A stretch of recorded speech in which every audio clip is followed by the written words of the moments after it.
Hello, everybody. There were 8 children in my house growing up. We lived over my father's chemist in the square in Dungarvan.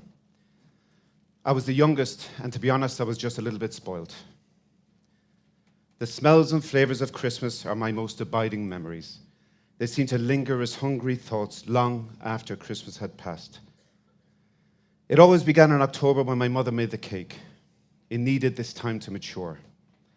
I was always sent for the stout in exchange for the right to lick the mixing bowl, which always made me yearn for Christmas to come more quickly.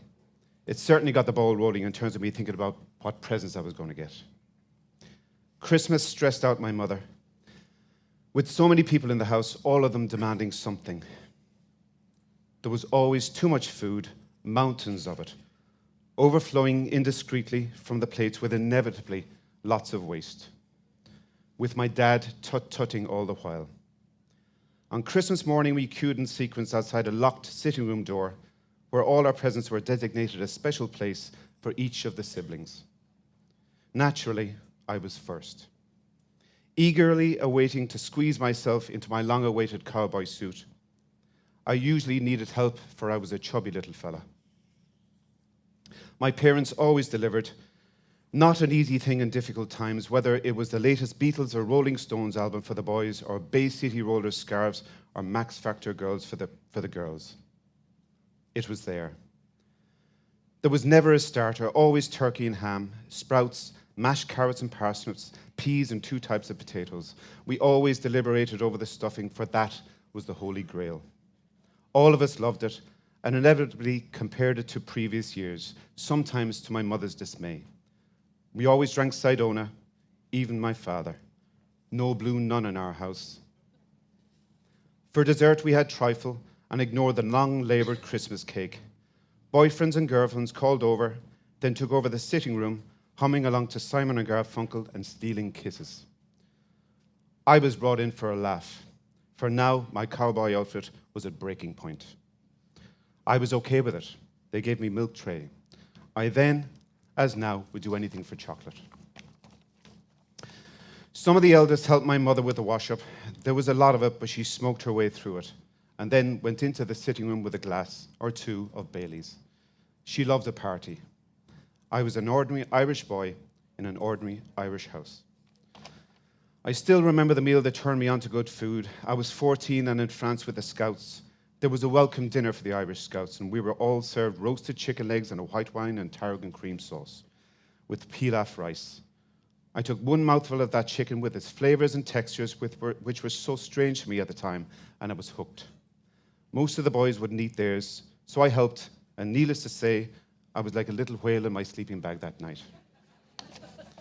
I went on to become a chef at 17, having somewhat neglected my education in pursuit of girls and beer, and ended up in London working for the tempestuous Nico Ladenis in his 2-star Michelin restaurant Chez Nico, which was situated on Queenstown Road in Battersea. He expected a lot, but he was very good to us, paid us well, and encouraged us to spend a large percentage of our wages eating out in good restaurants for the purposes of education.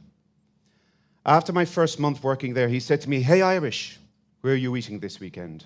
You should try Hilaire. Book it." This was not a man to be argued with, so that afternoon I made my first restaurant reservation. Table for 2, 8 p.m., Saturday night in the name of Flynn. We were very lucky to have Saturday nights off back then. "I'm not opening Saturday nights," Nico used to say. "Too many bloody well-done steaks." I had another problem. Having confidently made the reservation for 2, I had to find a woman. Thankfully, somebody took pity on me after numerous phone calls and desperate pleas. Next, having checked my wardrobe, which happened to be in my rucksack in the corner of my room in Clapham, I discovered that I was seriously lacking in posh restaurant attire. I decided to buy myself a new suit, my old one being the one that I had for my confirmation. So I took the 137 from Clapham Common to Sloane Square and trawled the King's Road for the outfit that would make me a man and transform my life. It cost £38 in a market beside the Chelsea Potter's Pub, black and white check, padded shoulders, drainpipe trousers, and when you rubbed it, woolly bits came off. In retrospect, Duran wouldn't have worn it for being too garish. Saturday night finally came. It had been a hard week. Being the youngest in a 2-star Michelin kitchen was no picnic, so the weekends were for serious revelry and as much debauchery as possible. Forget about work till next week. I had bought a bright red, narrow as a razor tie to go with my suit, but not wanting to overdo it, I decided on a plain white shirt and exchanged my winkle pickers for sober black shoes. I met my date outside South Kensington Tube Station, and we walked up Old Brompton Road, not sure where I was going. We eventually found it. By now, I was trembling. There was a lump in my throat, and wanting to obey the rules of etiquette, I let my date go first. But my nerves had turned to panic, and I almost pushed her through the door. I croaked my name to the very polite waiter who seated us by the window. I felt like a goldfish. Suddenly, I heard a voice booming across a packed restaurant. "Hey, Irish, you made it." I turned round, and to my horror, there was Nico and his family at the other side of the restaurant. I gave a weak smile to him and muttered to my date, "Jesus, he's here." When the waiter came along, I felt like ordering a Valium sandwich. Instead, we studied the menu and talked about what we would choose. The menu was fine, at least it was printed in English. Most high-class restaurants at the time were in French. When it came to the wine list, I was flummoxed.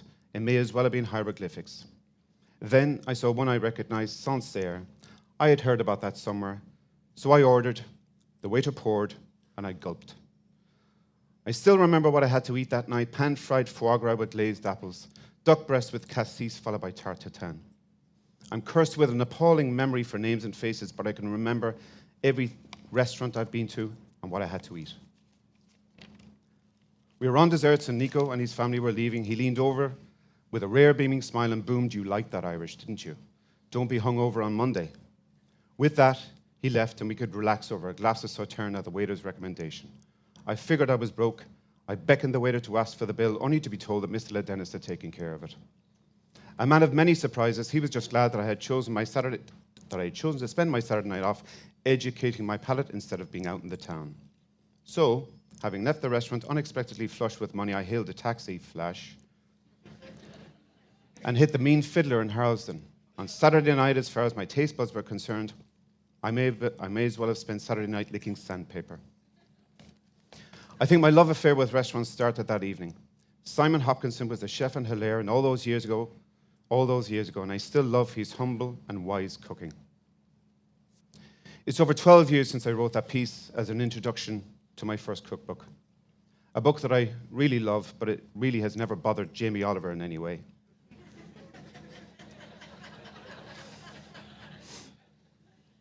It wasn't a difficult decision to leave London. I spent 10 years there working my way up. I became Nico's head chef at 23. In truth, I wasn't ready. I was too young. Every day, I nervously marshaled 15 chefs through the day. Chefs that included Jason Atherton, who needs no introduction, Mark Askew, formerly Gordon Ramsay's group executive chef, Julian O'Neill, executive chef of the Fat Duck Group, John Tanaka, Howell Jones, Andy McLeish, and many more. It was a stellar brigade, but after working in 5 of Nico's restaurants, always forging ahead for those elusive 3 stars, my heart wasn't in it.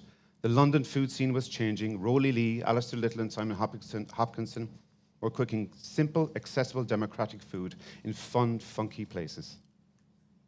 At realistic prices, this was the food that spoke to me now. No more soulless restaurants and turned vegetables. I wanted the freedom to find my own feet, for better or worse. I was approached to run a glamorous brasserie in Dublin. It was my chance to return home. We Irish have a history of emigration, but while we're away, there's always a yearning in us for Ireland. I left in September 1993. We got the 3 stars the following January. I was elated for Nico, his family, and the team, for I knew what it meant to them, and gutted for myself. All those years, all that work, and I left 3 months early. I went to Dublin as head chef in La Stampa. It was already well known. It was Dublin's Ivy, I suppose. But all the chefs bar 3 had walked out with a deposed former chef. I was expected to do 250 covers a night. I had to think faster and work harder than I've ever done before. There were high expectations for the food and the profitability of the restaurant. It was never going to be a cakewalk. There was a mountain to climb. It wasn't about stars this time. Luckily, Julian and another lad, Martin Lynch, came over to help. The next day off I had was my wedding day in December. I went to bed early. Those who know me know this is not my style. In the beginning, I wasn't sure of myself, but I stripped everything back. 3 things on the plate, and we could do numbers consistently. 8 months later, we got the best restaurant in Ireland. That was beautiful. Who doesn't need validation? I just needed to know that I could do it on my own. My wife and I had a great time in Dublin, but the country beckoned, and I was tired of the unending traffic, and I was hooked on Rick Stein. He was my hero, balanced, educated, funny, and successful. He seemed like a nice fella. I'd bring him for a pint for sure. I want to get a little dog, do a little cooking, and get a little sand between my toes. Ha!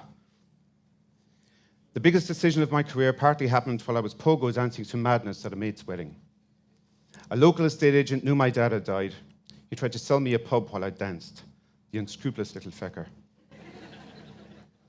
We didn't buy the pub, but we agreed to set up shop in a derelict leather factory, opposite derelict cottages on a derelict street. An undoubted candidate for howling laughter on Dragon's Den. That was 1997, 18 years ago. We pumped everything we had into the renovation. It was the quietest restaurant I ever worked in. Summers were good, but virtually everything else, bar the weekends, weren't. We had local stalwarts, but I think everyone else thought we were a special occasion restaurant, a true curse in a town with a small population.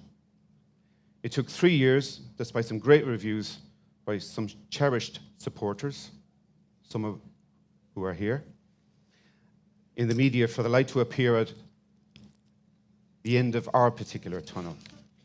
One chance meeting led me to being the food writer for the Irish Times. Who knew?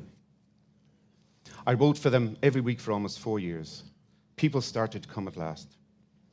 Then there was a book, you know, the one that Jamie was having sleepless nights about? But it was modestly successful, and I got my name out there.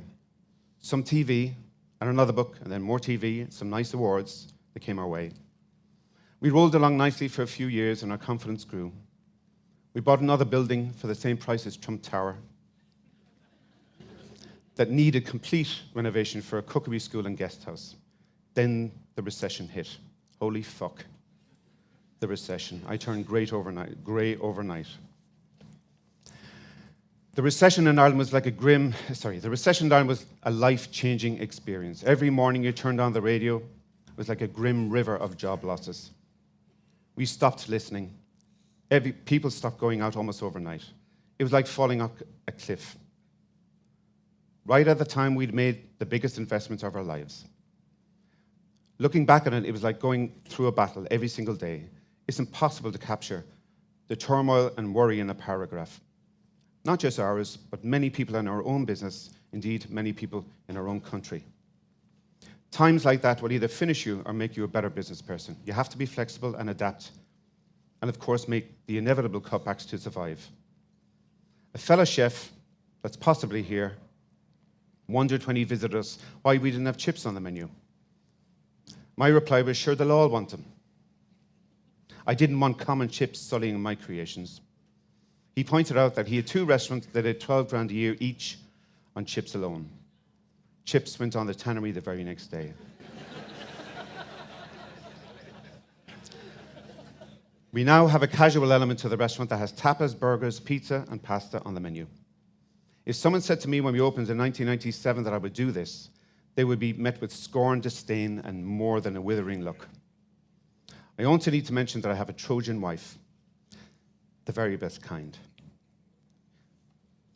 So we're coming out of recession now. That almost sounds flippant. There's not one day when we can take the eye off the ball, but was there ever? Dublin is booming, but the recovery is only slowly filtering down the country. There are tourist hotspots, but of course, we're not in one. That would be too easy. The Tannery picked up Best Restaurant in Ireland in 2013. I know we weren't the best then, and we're not the best now, but awards do bring in the much-needed customers. But then, of course, the more people that shout about you, the more you have to make sure not to disappoint anyone. You have to try and live up to these huge expectations. This is a double-edged sword. There's been a nice bit of TV lately. It's fun, but now I'm called a celebrity chef. I don't feel like a celebrity when I'm sorting out the walk-in fridge or bringing out the bins. But I'm lucky. I still love what I do, but I'm getting slower. Not my mind, just my body. I'm always comparing chefs to footballers, except without the money. At one point, you can't run as fast or tackle as hard, so you become a coach. I love having young, enthusiastic people in my kitchen. I feed off their energy. The nature of the restaurant business is that you have to be on top of your game every single day, every single plate of food. What a crazy business to want to be in. But it grabs hold of you like a powerful drug. I still think I'm in my 20s. I still love to party, and there's never an issue about getting up after a night of dad dancing. I've had plenty practice. I admire the people that have restaurant empires. I don't know how they do it, to be honest. I can't imagine having all those staff and they all getting off with one another.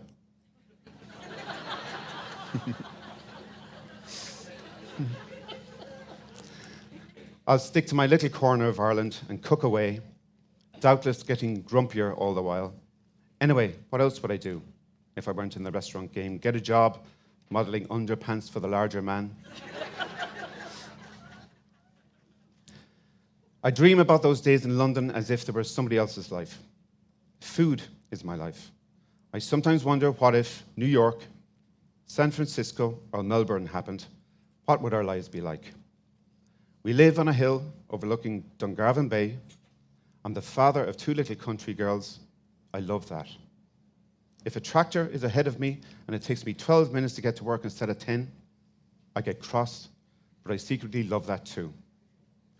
I'm proud that Ireland has moved on in leaps and bounds, thanks to all the people that live their lives immersed in food. And lastly, thank you to JP and Regine and their vision. I'm off to get a tattoo.